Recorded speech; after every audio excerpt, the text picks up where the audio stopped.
Well, good morning and welcome to the Sunday morning Center for Spiritual Living Tahoe-Truckee live Zoom. We had some challenges with our plumbing and water leaks and drywall and mold this week, so we are on Zoom. So thank you all for joining us. But wherever you are and whatever you've gone through to get here today, and I know some of us have had some technical challenges, but we're here. We're grateful that you are here. And we know that there are many paths to God, and we recognize that they all end in oneness and in love. We're grateful that each of you is here today. We know that everything is unfolding perfectly for this service today. And we remind everyone that our center's purpose is love. Our vision is embracing all and serving with love while awakening to the one. We set our intentions with a receptivity statement that you'll see on the screen, if you'll read along with me. I am here by divine appointment. Something I am about to hear applies to my life. I am open, receptive, and willing to explore the possibilities. And so our musician today is Rod Loomis. And so we're all thrilled to have Rod, and I want to welcome Shirley and Janet. They came on special effort to listen to Rod because he's their favorite, and so and ours as well. So I welcome Rod for our morning opening song.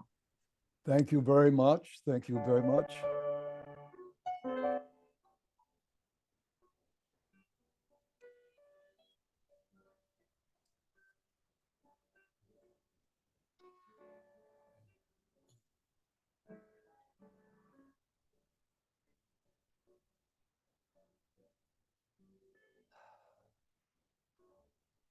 Our thoughts are prayers, and we are always praying.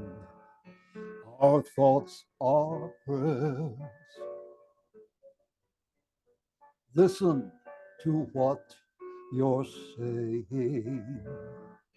Seek a higher consciousness.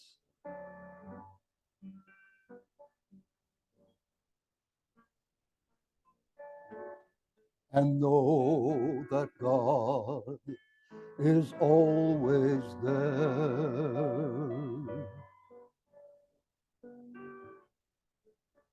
And every thought becomes a prayer. Our thoughts are prayers.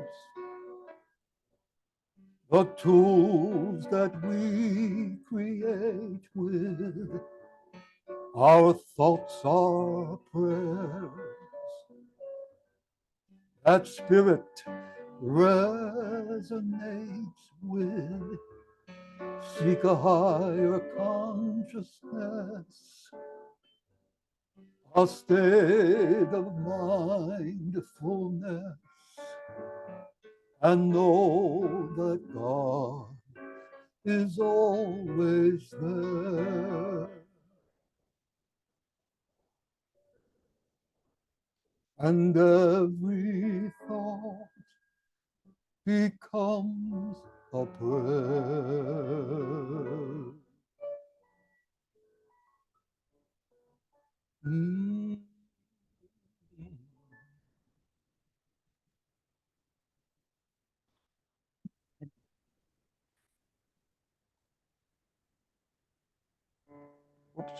So our practitioner this morning is Brenda Heldoorn, and she's coming to us from Carson City this morning. And she led us in a wonderful meditation before the service and really changed the tone of the day for me. So always join her in the morning when she's the practitioner. They're all good, but Brenda was extra good this morning. But anyway, I'm welcoming Brenda for this morning's opening prayer and sacred reading. Morning. I'm going to begin this morning by sharing the spiritual mind treatment for our community, for the Center for Spiritual Living, Tahoe-Truckee. I know that the one infinite life is continually expressing itself in, through, and as my life, and as the Center for Spiritual Living, Tahoe-Truckee. This life is love. Therefore, we are love. This life is clarity and wholeness. Therefore, we are clarity and wholeness. As I let go of fear and instead trust in the divine infinite source, I know that everything is unfolding for our center's highest and best good. Together we rise upward and forward as we embrace all and serve with love while awakening to the one.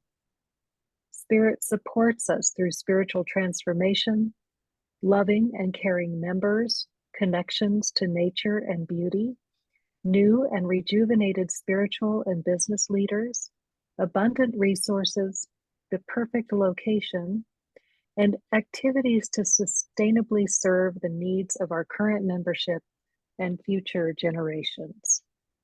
Divine guidance leads us to the sound and harmonious decisions regarding our building's future. With gratitude, I contribute my time and resources to our beloved center's vitality.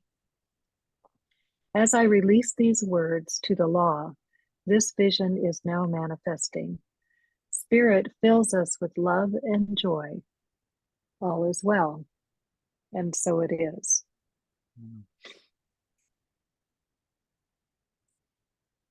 And so this morning, Reverend Pam will be speaking, continuing on the theme of playing with paradox. And the topic today is the genius of the and. And so the special reading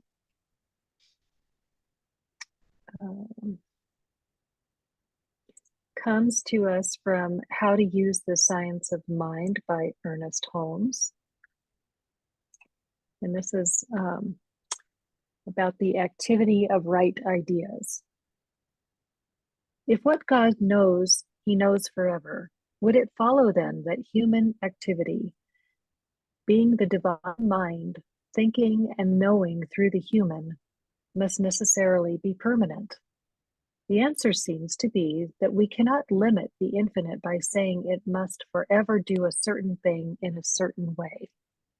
While it is true that the nature of the infinite cannot change, it seems equally certain that its activity can never cease to change, and any new change always being in accord with the fundamental harmony of its being. Behold, I make all things new.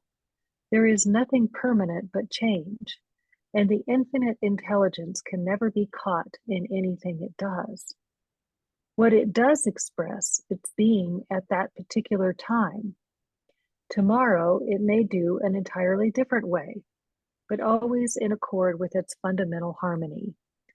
It is necessary for us to see that unity does not mean uniformity, and that the changeless nature of the original mind in no way imposes monotonous action upon it.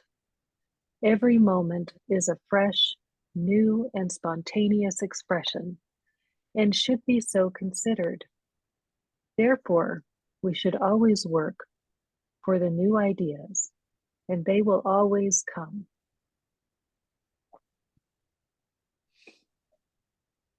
And so we'll breathe this in together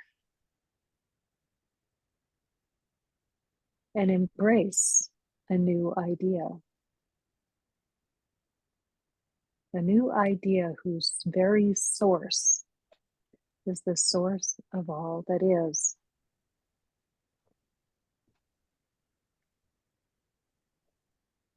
And I understand that ideas never leave their source.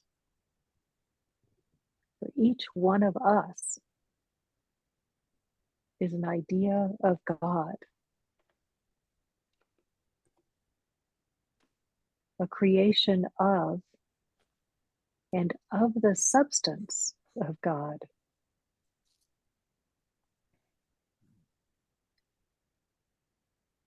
And so, on a deep level, I understand that God and I are one. I have never left the embrace of the source of all that is.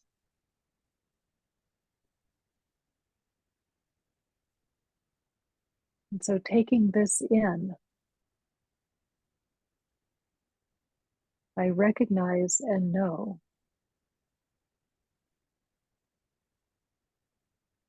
that Spirit is always creating. It is the nature of Spirit to create, continuously coming into form, abandoning form, and coming into new form. And I find great joy and peace in this, knowing that the source is changeless and its expression is always changing. And so I know for our community, for the Center for Spiritual Living Tahoe-Truckee, this change is an expansion, a greater expression, a new idea, fresh, spontaneous, joyful, growing. And so I simply give thanks. Thank you, God. Thank you, God, for this understanding that releases me from all uncertainty and brings clarity and trust and joyful expectation.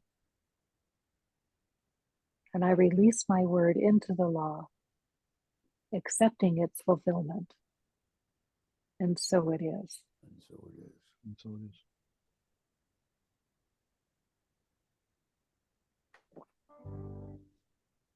All the colors of the rainbow,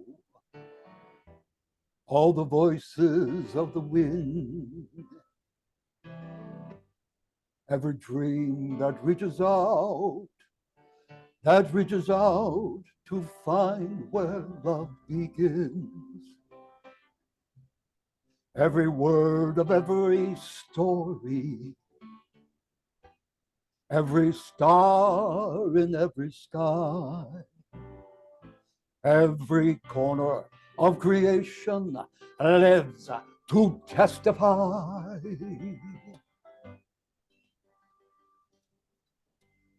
For as long as I shall live, I will testify to love, be a witness in the silence when words are not enough. With every breath I take, give thanks to God within. For as long as I shall live, I will testify to love. From the mountains to the valleys, from the rivers to the sea, every hand that reaches out to offer peace, every simple act of mercy, every step to kingdom come, all the hope in every heart will speak what love has done. For as long as I shall live, I will testify to love, be a witness in the silence when words are not enough.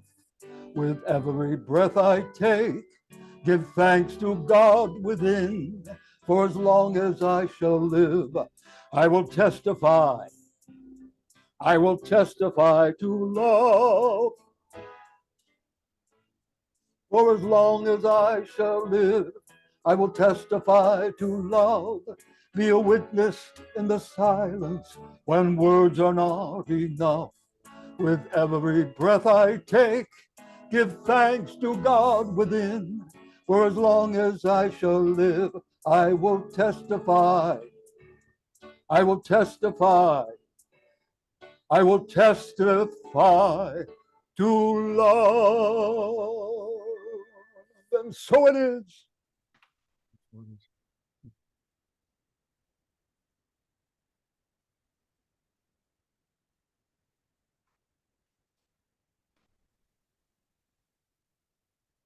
Thank you, Rod. I always love Rod's, his, what do you call it, his theatrical presence. There's always so much more that comes through with the song. Thank you. So this morning, we're going to talk about the genius of the and. When we encounter problems, and this is a perfect example of what's going on this morning, we often try to rely on our experience to quickly sort through the possibilities and pick the best one, right? We also risk choosing a tried and true option over and over again, that is, but it may be one that's no longer working for us. If it worked yesterday, Zoom updated the software and it's not going to work today. So how do we move out of this trap of limited and repetitive thinking? In the book BE 2.0, which is short for Beyond Entrepreneurship, the two management innovators, Jim Collins and Bill Lazier, invite us to consider that, in this quote, "Builders of greatness are comfortable with paradox. They don't oppress themselves with the tyranny of the or, which pushes people to believe that things must be either A or B, but not both. Instead, they liberate themselves with the genius of the and." So when we approach our challenges, obstacles, and problems with a paradox mind, we're able to embrace this and. We open ourselves to a sense of curiosity and new possibilities, and we can go beyond choosing A or B to also consider A and B, or C, or D, or Z, any of the infinite possibilities, right? Now, on the surface, making the time and the space to go beyond the tried and true solutions seems less efficient, like we're just reinventing the wheel. On the other hand, considering other possibilities is necessary if we're going to evolve beyond the short-sighted solutions that only perpetuate the underlying problems. What if the wheel is broken and it needs to be replaced with a new wheel? Or something completely different, like perhaps a set of wings to fly. Right? There's a third way that we're trying to evolve towards. In our world today, we see the tyranny of the or in almost every aspect of life. For generations, we have chosen between seeming paradoxes only to stand now on the precipice of everything falling apart. The systems and the ways of thinking that we've utilized up until now are no longer sustainable.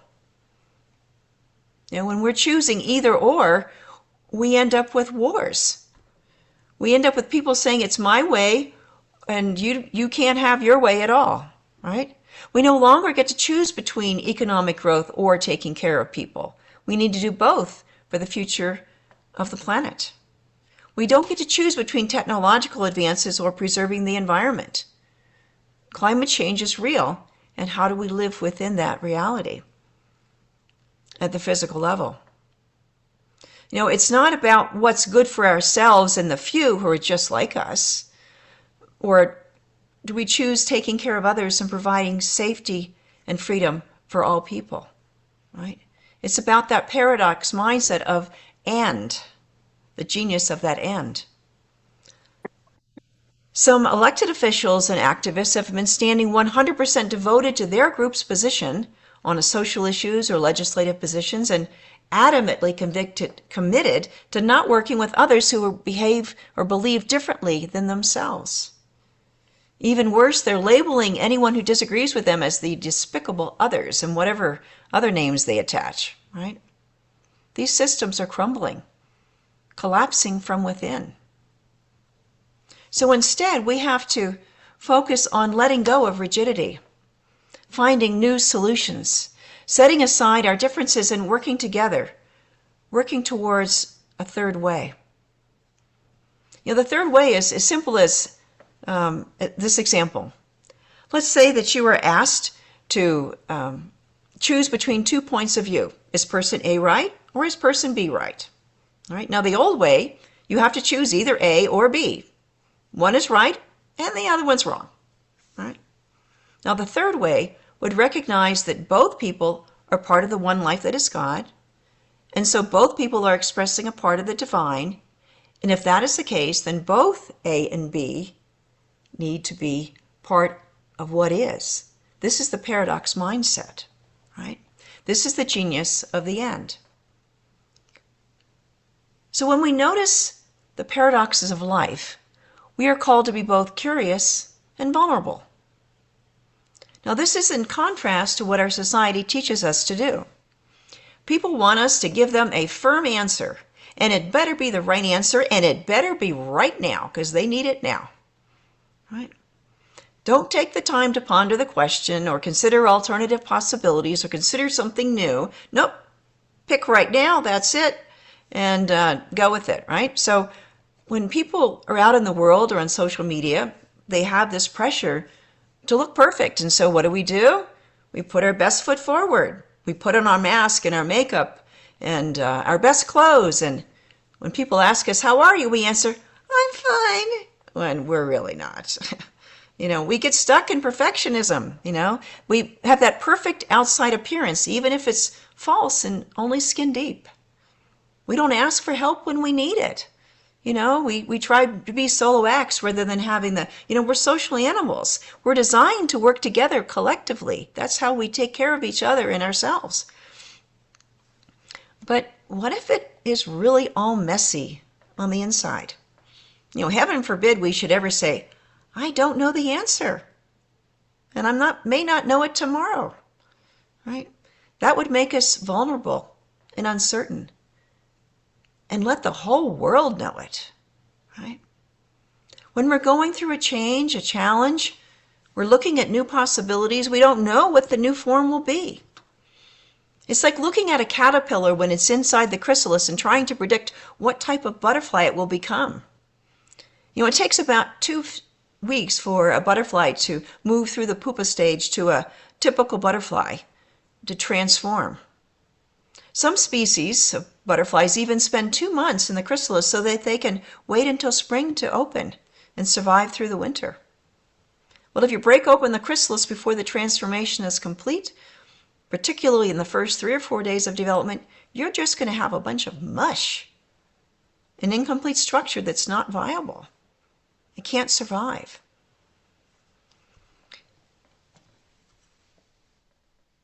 So how do we learn to break free of these old thought patterns that limit our thinking, that paint the world as black and white or either or thinking? These patterns that keep us stuck in the old time-worn ways of doing things that are maybe even be worn out, right? In The Science of Mind, Ernest Holmes, in How to Use the Science of Mind, this is from the reading this morning, he said, "Behold, I make all things new. There is nothing permanent but change, and the infinite intelligence can never be caught in anything it does. What it does express its being at the particular time. Tomorrow it may do it in an entirely different way, but always in accordance with its fundamental harmony." Right? So it might seem random because there is more than one way of doing something. And when we do our prayer treatment, we make our request to Spirit. Well, it's not limited to just that either or thinking. It has lots of options. And so it'll pick the optimal one for this point in time. It may not always be the same. We need to get used to having that, things not quite always being the same. Now, one of the ways that the Zen Buddhists do this is by using koans. Koans are nonsensical, paradoxical statements, riddles, questions, and stories that open up statements to what is called the Great Doubt. Koans shed light on the limitations of logic, reason, and thinking. And this is a meditative practice to open us up to experiencing reality rather than trying to understand it. Don Diata, who's the author of a book called See for Yourself, Zen Mindfulness for the Next Generation, he explains it this way. The koan serves as a surgical tool used to cut into and then break through the mind of the practitioner. Koans aren't just puzzles for your mind that figures it out suddenly and proclaims, aha, the answer is 3. No, instead the koans wait for you to open up, to allow the necessary space for them to enter into your depths, the inner regions beyond knowing, right? Beyond knowing. So we're not knowing with our logical mind, we're knowing with our whole being connected into spirit, to that infinite mind of spirit. So here's a few examples. 2 hands clap and there is a sound. What is the sound of one hand clapping? You may have an immediate automatic answer, but sit with the question a little bit longer. What does it say about duality and non-duality? Right? Here's another one. 2 monks are arguing about a flag. One says, the flag is moving. The other says, the wind is moving. A third walks by and says, nope, not the wind, not the flag. The mind is moving. Whatever we see is going out in the physical world, whatever we experience in our mind is an interpretation of that, right? When people are blind, some people, their physical eyes function perfectly, but there's something going on in the circuitry in their brain that they don't see, right? And so or some people, the circuitry in their brain works just fine, but the eyes are not working. And so then they can have an implant that would allow them to have a signal that their brain can interpret. So this is partly how the idea of the world being an illusion coming out of Christian Science exists, right? Here's another example. This is from the Book of Awakening by Mark Nepo. And it's a story about he and his friend Robert went to visit the botanical gardens in Montreal. They were up early, and this is the largest bonsai collection in the world outside of Asia. They strolled to what's called the Chinese Temple Garden, a lush and yet simple retreat from the streets that covers acres. It's a place of renewal that was originally constructed in the 1600s in China, and then moved stone by stone to Montreal in 1990. So as Mark Nepo and Robert approached the massive gate, it was locked. And so Mark panicked, ready to demand entry after driving 400 miles from another country to see this beautiful garden. But Robert reacted more calmly, like an Oriental sage himself, and he treated the situation as if it was a koan, a riddle to be entered until its very assumptions shifted. So he began to walk around the outer wall of the garden. It seemed insurmountable. Mark followed along, frustrated, but Robert kept walking slowly along the high wall. And since the garden is stretched for acres, he wondered if we would have to walk the entire perimeter of the garden. The thought was making him cranky, but Mark kept strolling along behind his friend.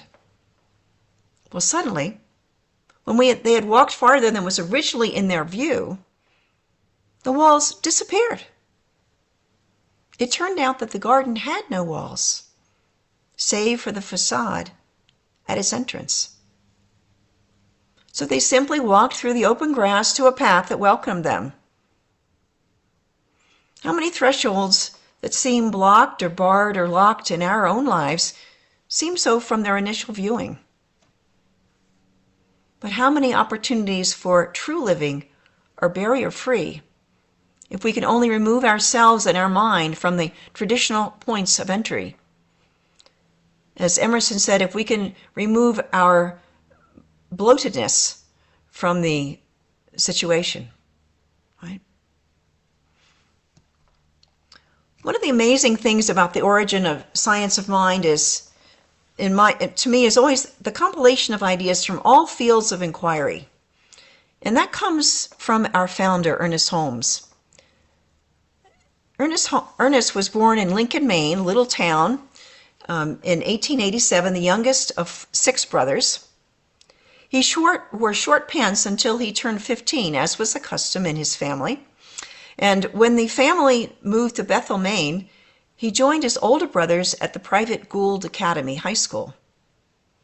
Now, Ernest felt overly confined by having to study Latin and English and mathematics in school. From an early age, Ernest was always asking why and what and how. It made people crazy because usually they didn't have the answers. He was always going beyond what he and they knew. And as far as his schoolwork, rather than reading the assigned text, he preferred to seek answers to his wide-ranging questions at the library or by continually asking questions. Ernest didn't like to accept things just because some authority told him the answer. Instead, he would like to mold the ideas around in his mind and accepted them and rejected them at will. This is an example from his early teen years. He always claimed that if he had to have a hell, he would make it his own. Not that he believed in one, he said many times, but if there was one, God would have to have had a hand in it. And if he did have a hand in it, he would not be God. He would be the devil. Right? So obviously, Ernest had no problem not knowing the answer. And he was always seeking new ones. He was a voracious reader his whole life. A central theme was always life and religion. He would talk to anybody he met. Right? And there were some great, amazing people like Einstein that he had conversations with. But as he read about the religions of the world, both Western religions like Christianity, Judaism, and New Thought. Read a lot of Mesmer, Quimby, Mary Baker Eddy, and Emma Curtis Hopkins in New Thought. And he also read from Eastern religions like Buddhism and Hinduism, and the writings of Tamar Trower and the Vedantist. And there was a visiting Hindu meditation teacher that he studied with. He read books by mystics like Swedenborg and Christian Larson. He read about the latest ideas in philosophy with Emerson, science with Einstein, and psychology with Carl Jung and Freud. Right? So for Ernest, it was important that science of mind is a philosophy that supplements whatever religion people have. He always encouraged their congregants to attend church on Sunday mornings or synagogue on Saturday, and then come to Science of Mind on Sunday afternoon or take classes during the week. He didn't see them as in conflict in any way. He never sought to tell people that their own religious beliefs were wrong, only that there is more to the infinite mind to explore. He invited people to put the science of mind principles to use in their lives. He said there is a power for good in the universe and you can use it. That was his absolute conviction. He also said that science of mind should be open at the top. He famously said, if I come back in 50 years after I die and find that science of mind is the same as it was when I left, then there is something wrong. He thought that science of mind should always be nurtured by curiosity and should always be evolving. So in a world that works for everyone, it's the structure of the world can be likened to an iceberg structure. So at the top of the iceberg, what we see above the water level is the events that are happening in our lives. And so this is what's happening when we get up in the morning, go through our lives, what we do in work, what we're doing here in the center, what's going on in the wars in the Middle East, or what's going on with Philippines and China today, all these events. But just below the surface is the patterns This is the way things have been repeating themselves over and over. And it's the patterns that lead to the events. Now, below the patterns, there is this structure. Okay, so part of that structure is this either or demand, or that the beliefs, the systems of religion that we have, and the structures that we build our society on, that people count on to be always the same, right? This is the way you handle things. And then below the structure, what keeps that structure in place, at the bottom of the iceberg, is the beliefs and our assumptions. And that's where the real control is. That's the biggest part of the iceberg that controls everything going upward. So how do we make structural changes in our society? How do we stop repeating the patterns of the past? We have to start with our assumptions and belief systems. And that's what we do with spiritual mind treatment in the science of mind. We cut our way through whatever we see at the surface and look underneath to that spiritual truth that is wholeness, that is peace, that is love, that is joy, that is always there waiting to be manifest when we change our belief system to, rather than thinking that we're not good enough, or that there's always going to be war, or there's always going to be whatever it is, to see that, in fact, the evolution of life is about having that love manifest to the surface, right? And so we, rather than locking ourselves in dysfunctional world, we want to create worlds of wholeness. And the centers of spiritual living is standing on the forefront of leading this change. We can step away from the tyranny of the or, of the limited choices, and embrace the genius of the I am. We can stand with vulnerability and curiosity and open ourselves to new possibilities, to possibilities that we have never even conceived of before. Ralph Peters has stated the great paradox of the 21st century is that in this age of powerful technology, the biggest problems we face are problems of the human soul. Right? So it's not, in the 50s, they always thought that science and technology would solve all of our problems, but now we have climate change and we have bigger weapons to fight wars. We haven't solved the problem of how to find peace, how to create peace.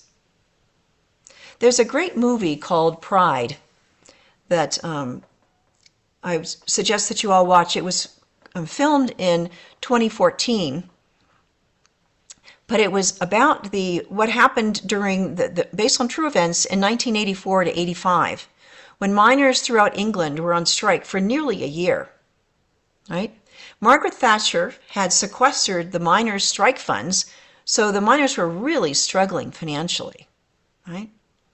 Now, there's a gay and lesbian group in London named Gays and Lesbians Support Miners that raised more than 11,000 lira to support the miners' cause, more than any other fundraising group in the United Kingdom at that time to support the miners. They also donated a minivan to the miners in a small Welsh town when the miners' van broke down and the miners had no way to even travel to the picket lines. Right? They were that poor they couldn't even fix their own van. So the unconventional friendship between the GLSM, or the Gay and Lesbians for Supporting Miners, and the local townspeople began when the GLSM's leader, Mark Ashton, realized that they share a lot with the miners. Both groups were being ostracized and harassed by Thatcher and the tabloids and the police who had reacted violently to the gays when they were in London and having a gay parade, and also to the miners when they were picketing. Right? He asked himself, how could he support gay rights without supporting equal rights for everyone, including the miners and women and other oppressed groups, right? So he got a group of 24 of his friends, and they began collecting donations in buckets while they were standing on the street, much like Santa's collect money for Christmas for the Salvation Army every year. Now, at first, And as the money was accumulating, they wanted to pass it on to the miners. Well, at first, they couldn't find a local union that was willing to accept their donations, much less their phone call, right? But finally, they found a small town in the Delay Valley in South Wales, a very tiny town. And so they called them up and said, we'd like to donate this money. So one of the miners from the town made his way to London to accept the money and say thank you. Well, he thought that L stood for London. It was a pretty bad phone connection. And when he got there and realized that here was this group of gay and lesbian people right in front of him, and they were so earnest and they really wanted to share and they had this great gift, things started to shift for him. Right? Miners were not known for having the most open minds. Right? But here, they were in need, and here were people offering help. And so he goes to a gay bar, and he says, I want to thank people for this gift. And so the Mark Thurston, the leader of GLSM, says, okay, let's take you out and put you out on stage in this gay bar. So the drag queen steps aside, and he comes up to the front, a little nervous. And he says, what I'd really like to say to you now is, thank you. If you're one of the people that's put money in these baskets, if you supported LGSM, then thank you. Because what you've given us is more than money. It's friendship. When you're in a battle against an enemy that's so much bigger, so much stronger than you, well, to find out that you have a friend that you never knew existed, well, that's the best feeling in the world. So thank you. That was Di Donovan, who was a miner, and now at the present day, he's a trade unionist, right?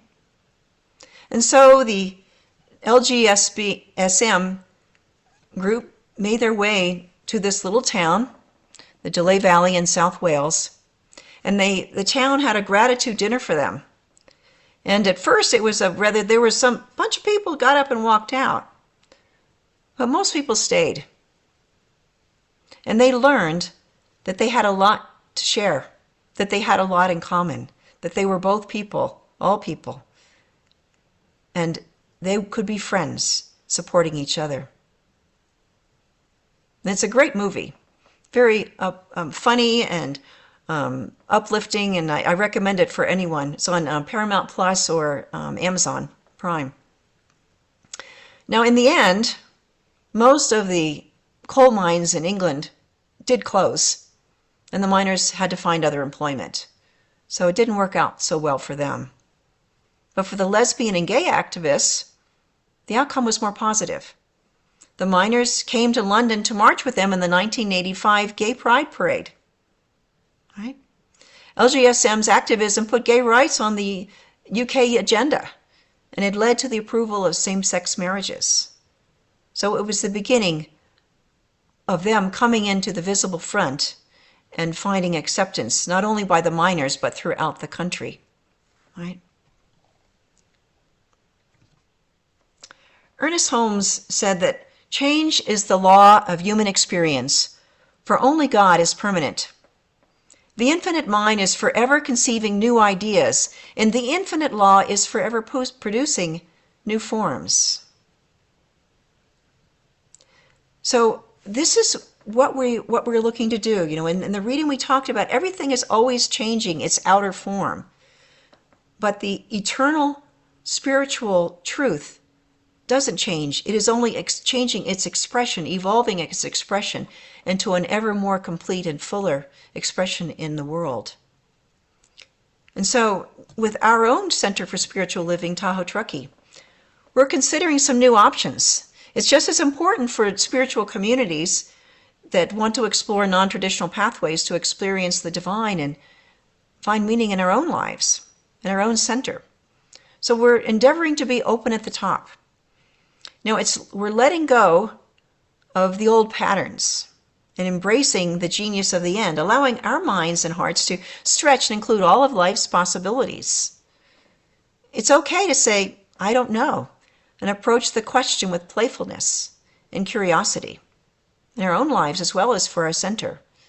It's okay to stay in the question rather than know the complete answer, for that's the only way that we can evolve. Now, how do we do this?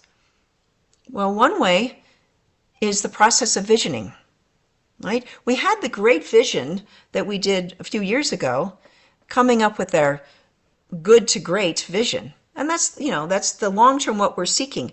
But we can also do visioning every step along the way, incrementally, as we make that change in the structure, right?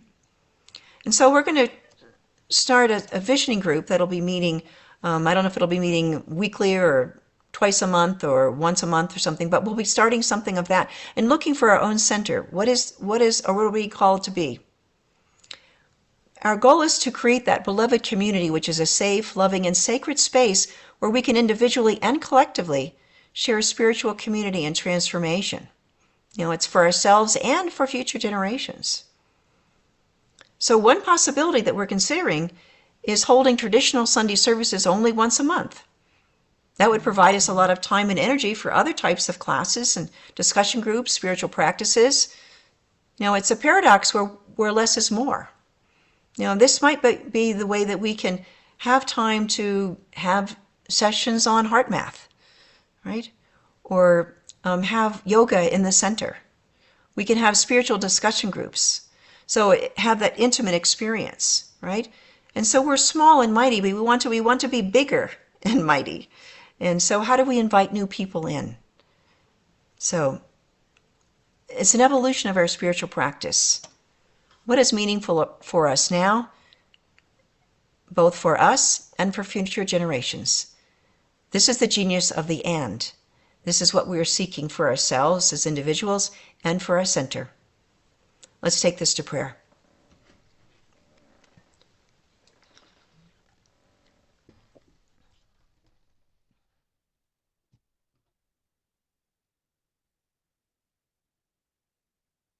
So as we are here today, in this moment,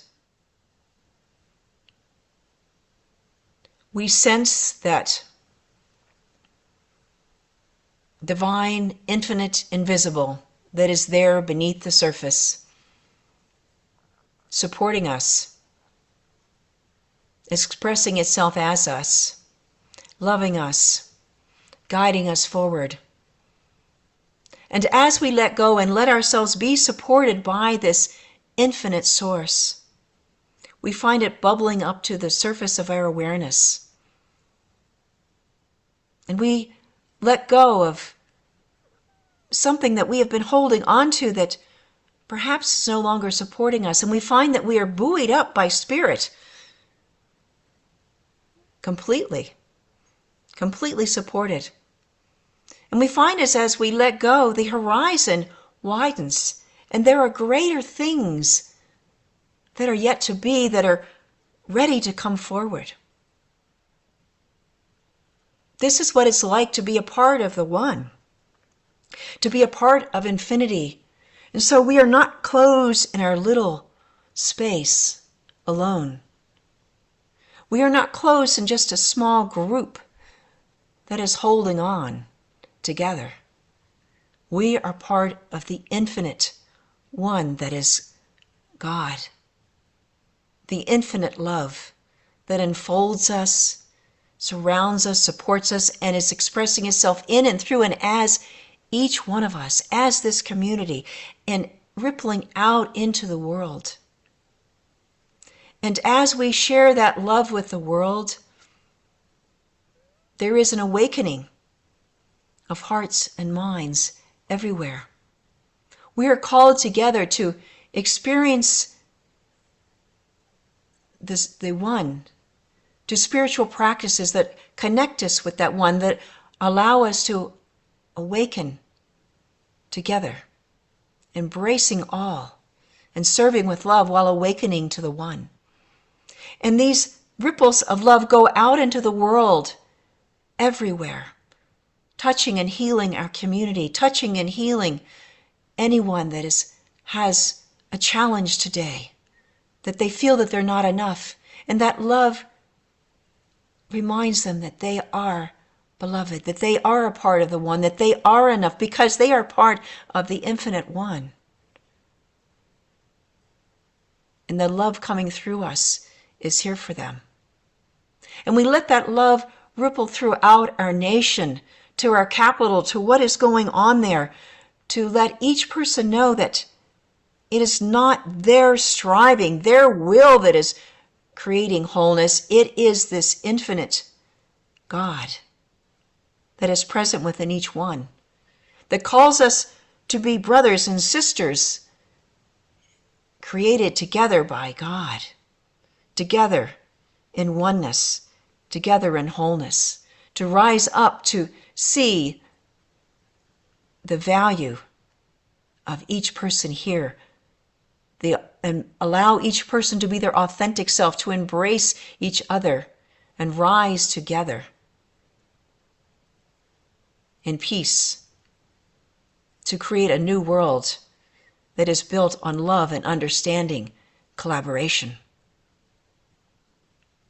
And we also let that love go around the planet, touching each and every place where there is anger and fighting and war, touching each person, whether they are leading the fight or just part of the fight or just someone that's there trying to endure the moment. Each person is a beloved creation of God, a beloved part of God. And so, as we let go and let God, we feel that infinite love touching the fear that this might be the end or whatever within us. And as those places of fear, those dark spots within us are healed, those dark spots are healed in each and every person and each and every relationship, in each and every country, every space. And so the old ways are dissolving, falling apart, and a new way is rising up, which is built on wholeness and love and acceptance and peace, togetherness, oneness. For this is the truth, the spiritual truth that has always been and is now coming to fuller and greater expression in this world. And it stands steady and strong, stronger than anything that would try to counter it, because that is only a lack of love, a lack of understanding, a lack of that divine peace. And so as the light fills the room, fills the darkness when we turn on the switch, when the sun comes up, that new world is now coming into form, for the light is now shining. We let it shine in our own hearts, through our own eyes, and throughout the world. And together we stand up and say, now is the time. We let go and let God be this truth. We surrender all things and find that we have discovered the greater yet to be. Infinite wholeness and clarity, peace, love, and understanding. I am so grateful to see this, to know it, to experience it, to know that these gifts have been so generously and graciously given from the infinite source. I am grateful for its power in my life, for its power everywhere, for the power and presence of the divine.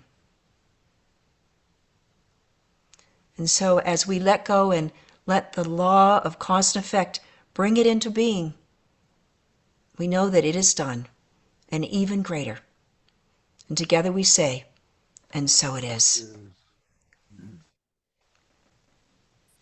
All right. So now is our time for prosperity. And If you were inspired by today's gathering, we invite you to share your abundance with our center. There's many ways to share with checks or on the website, on online bill pay, Venmo, they all work. But we all know that regardless of the path, it is all that infinite source that is supporting us perfectly and generously, full to overflowing. And we're extremely grateful for everything that you've shared with our center. If you would join me in our prosperity affirmation. In everything I give thanks. I gratefully and joyfully share my offering, which flows from God, my infinite source. My gift blesses this center and all who are guided, healed, and empowered by its activities. All right. And so I think we're going to sing a cappella.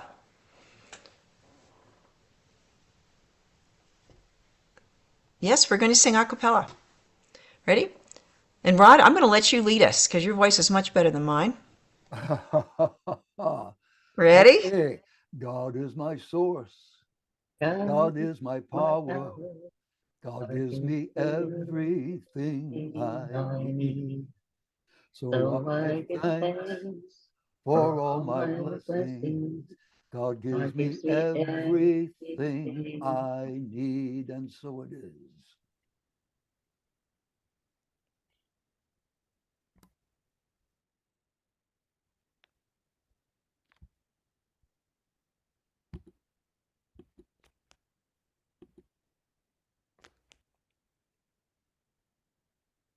So I need to unmute myself now. So if you guys would all stay muted when you're not speaking, that helps a lot. So anyway, I want to welcome all of our friends that are here with us today and have joined us online.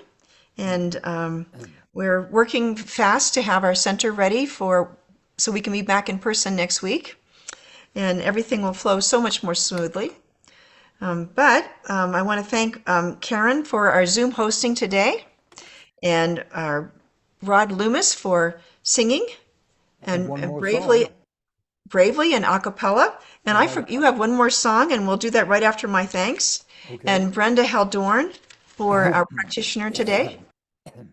And then we'll have our announcements after Rod sings his closing song. Okay.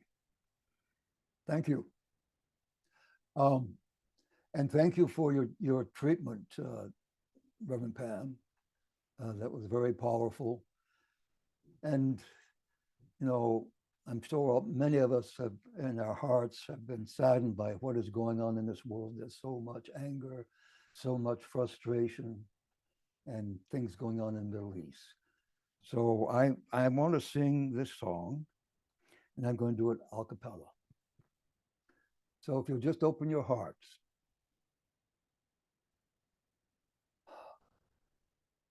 We shall overcome. We shall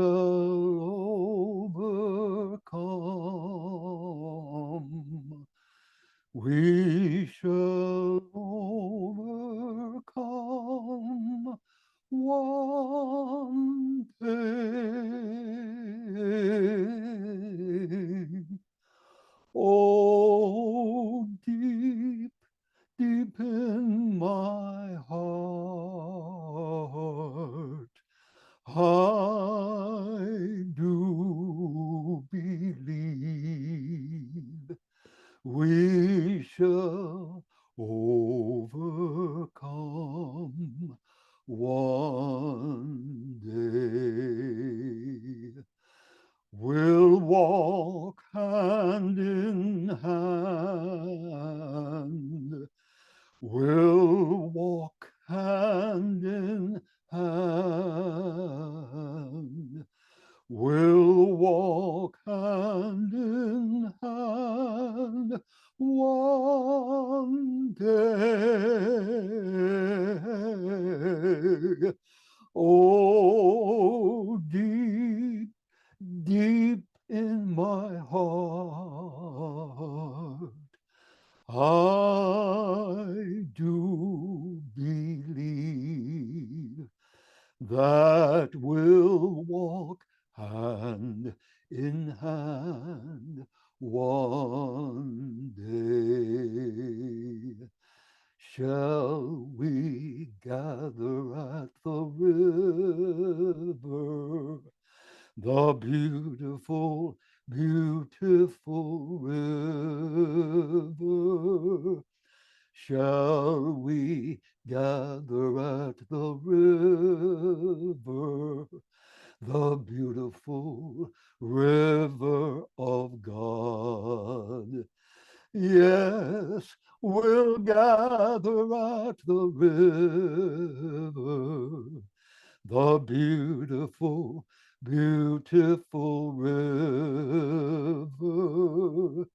We shall gather at the river that flows with God's love and peace.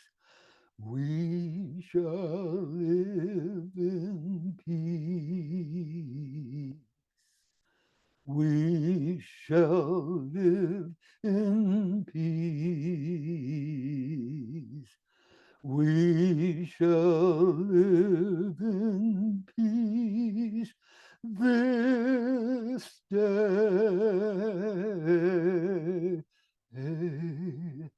Oh, deep in my heart, I do believe that we shall live in peace this day. We shall live in peace this day. Amen. Amen.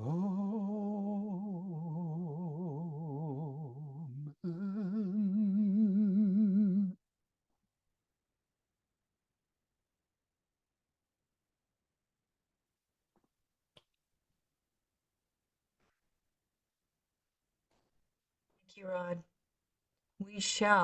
We are living in peace today. All right. We stand in solidarity. All right. Yep. So we have a few announcements. We'll kind of go through them quickly. The most important one I want to share with you is what's happening next Sunday. And the Janji Ridenour is a master with sound healing, and she's going to guide us through a meditation called Healing Grief, Guided Meditation for Relaxation and Transformation. And it's in honor of Dia de los Muertos, and so celebrating the dead that have passed on. And so this will be our service next Sunday. It's a love offering, and it should be a wonderful experience. So invite all of your friends. Before service, Carol Dalbon will be doing the normal service, but for the crystal bowl meditation, she has crystal bowls and sacred sounds, as you can see, lots of different choices. But this experience may be especially transformative if you've been navigating profound loss. I know I have. Facing life transitions or seeking inner healing of any kind. Awakening your inner essence and nurturing your soul. This journey offers a profound opportunity to harmonize your spirit, to release blockages, and experience a deep sense of peace and connection to the divine. Maybe it'll ripple out to the Middle East as well. You may want to bring a blanket for the meditation too, and a yoga mat if you like as well. So we'll be stretched out in a little different format next week. So should be a great service. Also on our website, you can find information about our center and our activities that are there. And also our video recordings of the gathering, and we'll see how well Charlotte did to clean up our return to Zoom only today. On the next slide. And then I understand that the e-group, it is on Monday this Monday, the 23rd, but I understand this is the wrong trip. Penny or Michael, can you tell us what the actual e-bike trip is this week? Yes, it's at Diamante Ranch. Starts at Diamante Ranch. We're meeting at the Starbucks. There are two Starbucks, and we're meeting at the other one, which you can Google. But at any rate, we're riding up just a fabulous, all paved, smooth bike trail from Diamante Ranch along Veterans Highway, along the foothills and the meadows, up to Truckee River, where we'll stop and have snack or lunch and then turn around and come back. The views and the wildlife are spectacular. And if you don't know which of the two Starbucks, call Sue Pipel and she'll Correct. get you straightened out. All right.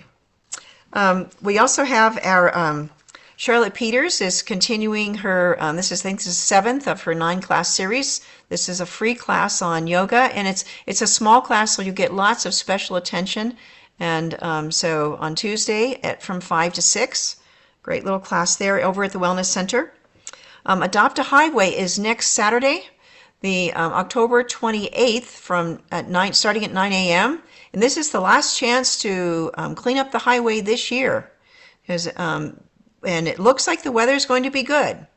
It may be cool, but it's going to be dry. So we'll be join everyone and get the 267 ready for the winter.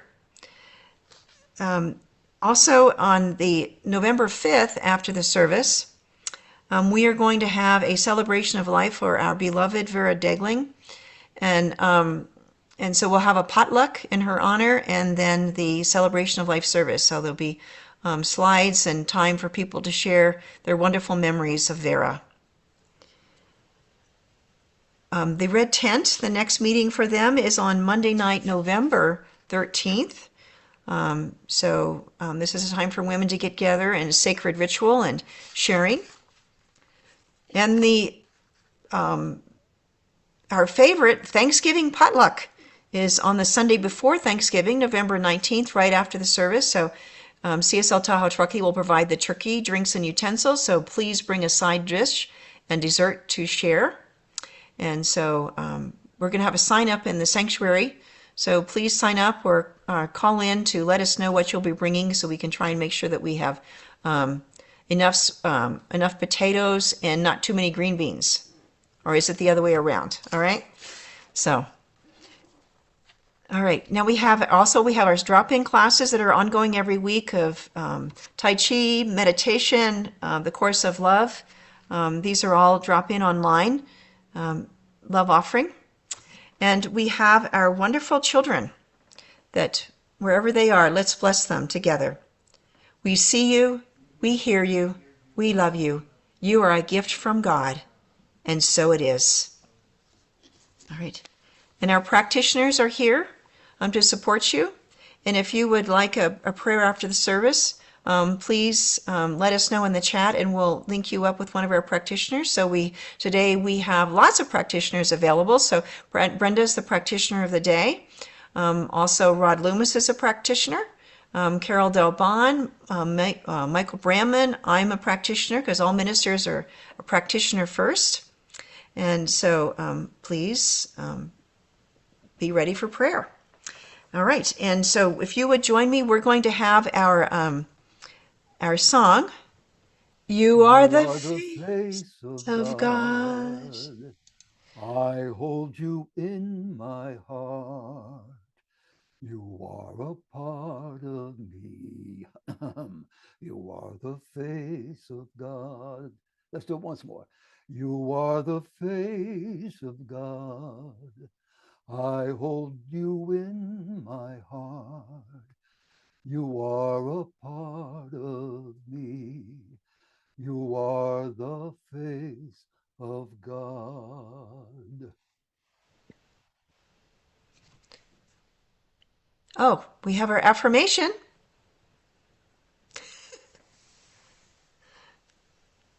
And after the affirmation, we'll stay online and we'll have some hospitality time to share. If you would read along with me, I am open to possibility as I discover multiple perspectives. And so it is.